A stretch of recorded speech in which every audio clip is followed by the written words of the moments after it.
Cougar Sports Saturday. It's complete. Another touchdown! Cougar Sports Saturday. A presentation of KSL Sports. Left wing for three. He got it again! BYU Sports Talk by Cougar fans for Cougar fans. Here are your hosts, Mitch Harper and Matt Baiamaonte. On Utah's legacy home of the Cougars.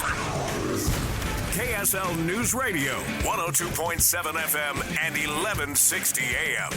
Good afternoon from sunny Denver, Colorado, site of the second round of the 2025 NCAA tournament. BYU versus Wisconsin. Mitch Harper, Matt Baiamaonte with you. We are live here in the Mile High City, getting you ready for the Cougs and the Badgers. It's been 14 years, Matt, since BYU last experienced the second round. It's good to be back. It's great to be back, and this team is playing some fantastic basketball, as we saw in the opening round win against VCU. Gelling, they're playing some of the most unselfish basketball we've seen at BYU in quite some time. It's got the makings of a great battle at Ball Arena in a couple hours. It's going to be a loaded show over the next 3 hours. We are going in-depth on BYU hoops and Wisconsin. We're going to be joined here in moments by Wisconsin insider Evan Flood to get a breakdown of the Badgers. And, oh, by the way, you're going to hear from head coach Kevin Young, a one-on-one conversation I had inside Ball Arena with the coach of the Cougars. You'll hear from BYU basketball players throughout the 3 hours and also former BYU basketball assistant Tim Lacombe. It is a loaded show. We are locked and loaded here. Let's dive into the starting lineup. The starting lineup. A look at the stories making headlines right now. It's time for the starting lineup on Cougar Sports Saturday. BYU and Wisconsin here on Cougar Sports Saturday. Here from Denver, Colorado. Tip-off at 5:45 p.m. tonight. It's only going to be on 102.7 FM and 1160 AM. No online stream on KSLNewsRadio.com or KSLSports.com, so just keep that in mind. Only KSL News Radio 102.7 FM and 1160 AM is where you can hear the over-the-air broadcast of BYU and Wisconsin. That's just due to NCAA restrictions. They take care of their IP on the NCAA tournament, so they're protective of that. I can't imagine you would need to go anywhere other than the radio or the TV for this type of battle, because Brigham Young University has not played in a lot of these basketball games over the past, 40 years? I mean, there have not been a lot of round of 32 games that BYU has played in. I mean, you think about 2010 against Florida. Yep. They win that game. They played Kansas State, who had Jacob Pohl. And then 2011, they played 11 seed Gonzaga. You go back to 1993, 1991. It's not very often that BYU plays in the second round of the NCAA tournament. And to get to know the foe of BYU's second-round opponent, we're joined now live with Wisconsin insider at 247sports.com, Evan Flood. You can follow him on X at Evan_Flood. It's Mitch Harper and Matt Baiamaonte. And Evan, appreciate you joining us. What do you think about this matchup between Wisconsin and BYU? I think they covered it yesterday in the two press conferences, but it feels like a game with two teams that play a very similar style. Could be very offensively appealing. I mean, both teams are top 25 nationally, and then three-pointers attempted. I know you're not necessarily used to hearing this about Wisconsin, but they're playing their fastest pace and around 30 years, scoring at a better rate than they've scored it for the last 30 years. So it should be a fun one, and two teams that can really get up and down the floor and put up the points. You note the offense for Wisconsin, and they are a great offensive team. What is the strength defensively of this Wisconsin unit? I would say it's a couple things. I mean, first of all, they had a wake-up call in late February against UCLA. I think, they were used to kind of relying on their offense and being able to outscore teams, and they went out to Los Angeles and lost a game where they just shot an insane mark from three-point land and lost that game by 2 to UCLA, and then kind of had to reset and regroup. But one thing that this team can do is switch 1 through 5 for the most part. They got 2 7-footers and Stephen Krall and Nolan Winter. Now, Wisconsin won't necessarily play them together a whole lot, although they do both start, but both are comfortable defending guards. They're pretty athletic. They move well laterally. And then I think Wisconsin can also wear other teams down on the perimeter by throwing different bodies at them. They've got 4 pretty strong on-ball defenders between Max Klesman, Kamari McGee, Tonje, John Blackwell. Greg Gard is comfortable throwing any one of those guys out to be a stopper role. And we've seen them this season. They've shut down or slowed down just about every top guard that they've faced on their schedule. Talking with Evan Flood, Badger 247 here on Cougar Sports Saturday on KSL News Radio. You know, John Tonje, a second-team AP All-American this year. What's made him so special in his one season in Madison?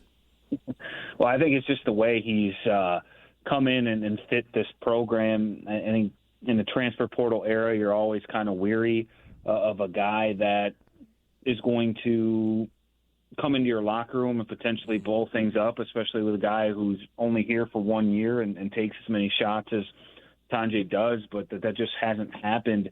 I mean, he's kind of fit this team like a glove and given them exactly what they needed. I mean, for Wisconsin, I mean, he's only going to be here, 6-7 months. I mean, the fans, his teammates have really just kind of wrapped their arms around him. And, you know, pretty much nobody saw this coming. I mean, you look at the 4 years at Colorado State, you know, progressively got better, but, you know, wasn't a starter till the back end of his career there.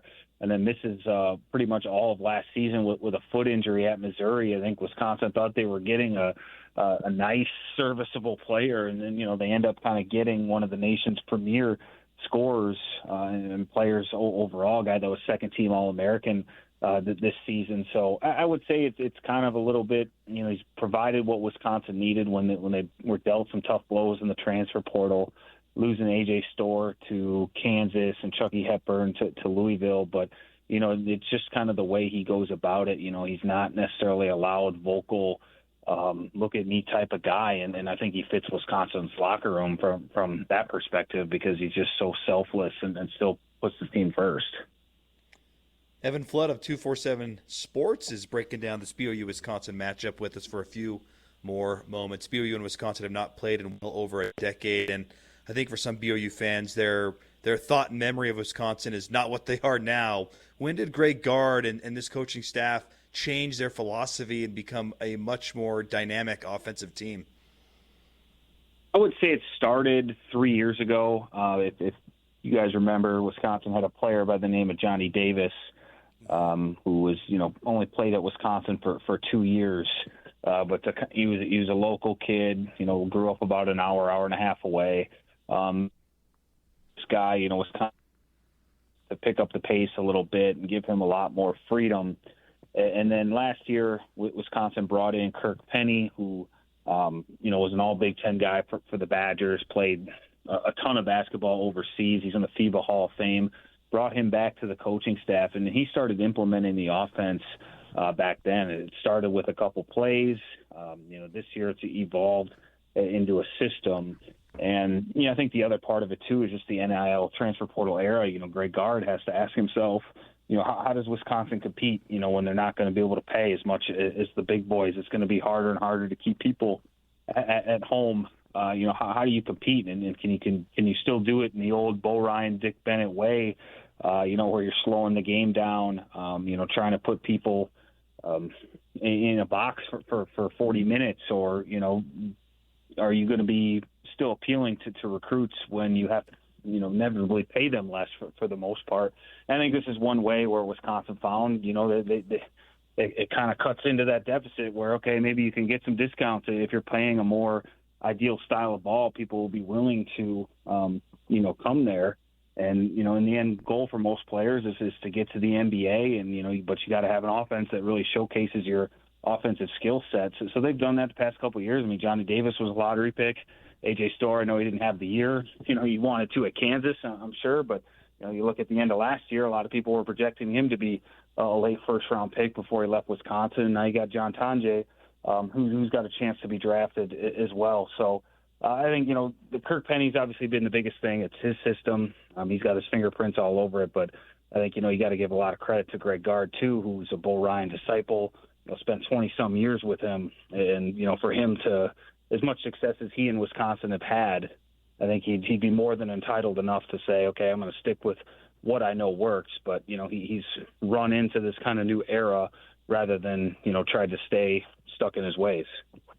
Last thing for you, Evan. We appreciate all this great insight. It's great stuff. Again, check out Evan's work at Badger 247 Sports. His bylines will be up there on the 24/7 Sports Network tonight and in the years to come. You got a great pulse of Wisconsin's fan base. Do you expect more Wisconsin fans to arrive in Denver tonight? I know BYU fans are going to show up in big numbers. Wisconsin's had a strong showing this week in Denver. Are you expecting more fans to be here tonight? I think there'll be a few more. I still think it's going to feel like a road game for Wisconsin. I know a lot of Badger fans were counting on getting Milwaukee, especially after Wisconsin beat Michigan State, the regular season champ in the Big Ten tournament semifinals. I think everybody, myself included, kind of felt like it was a done deal that they'd be playing close to home. So I think Badger fans, I expect a little more, given that it's a Saturday now, obviously. But I think that's going to feel like a road game pretty much for them. I think more will kind of hold out, hoping they were to make a Sweet 16 and, go be able to spend a weekend in Newark, even though it's been a while since the Badgers have been there. And the last appearance was 2017. So maybe some do feel like they want to get to the NCAA tournament now if they have a chance. But I don't expect a huge amount of numbers coming from Madison or Wisconsin in general. It's going to be a great matchup tonight. You can follow Evan's work, again, Badger247, and follow him on X, at Evan_Flood. Appreciate the time, Evan, and looking forward to your coverage. Sounds good. Thanks again.